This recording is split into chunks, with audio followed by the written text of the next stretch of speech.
Agora, no dia 13 de dezembro, o Brasil, não pode dizer que celebrou, né, mas relembrou um ato adotado pelo governo militar na época.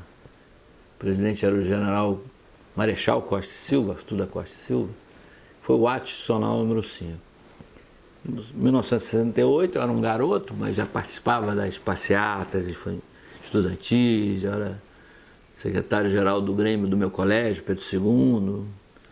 Assim, foi um ano de muita agitação, né? Agitação não só no Brasil, foi na França, na Tchecoslováquia na época.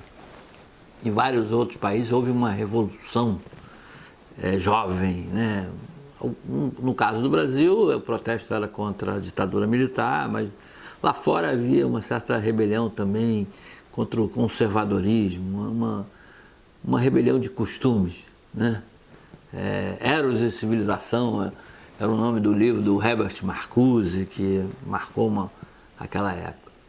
Pois bem, aí a gente entrou num período sombrio aqui, com censura à imprensa, cassação de direitos políticos, suspensão de habeas corpus, congresso fechado, uma opção de coisas que fez com que o país regredisse do ponto de vista político. No entanto, foi um momento de mudança na economia, né? A economia brasileira naquela época começou a crescer muito rápido, começou a crescer a um ritmo de 10% ao ano, foi chamado milagre brasileiro, houve um boom de consumo. Pela primeira vez os brasileiros começaram a ter acesso aos eletrodomésticos, a comprar casa, a comprar carro, enfim, isso fez com que a questão política passasse para um segundo plano para a maioria da população. Então a oposição ficou restrita a um grupo pequeno no Congresso, quando o Congresso reabriu, e aqueles que partiram, por exemplo, para a oposição armada, né, a guerrilha urbana, a maioria atrelada, por exemplo, ao regime de Fidel Castro.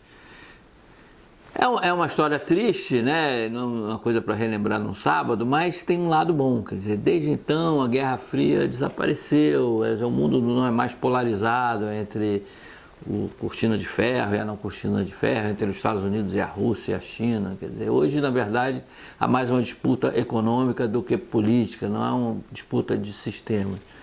E aí eu queria até relembrar vocês, essa pecinha aqui eu ganhei dos alemães.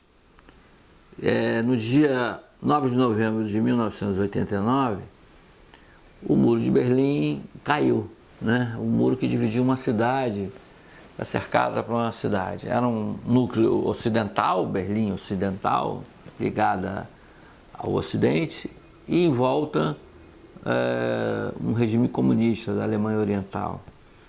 É uma coisa da Idade da Pedra, literalmente, tanto que esse pedacinho de concreto está aqui, né, para relembrar aquele momento. Então, as coisas na história nem sempre andam para trás, né? A experiência do adicional número 5 é de que há 50 anos o mundo era diferente, do ponto de vista da visão da importância da democracia, mesmo aqui no Brasil. Vamos ter um governo alinhado com a direita e a partir de 1º de janeiro, mas isso não significa o fim do mundo, né? O Muro de Berlim caiu em todos os sentidos.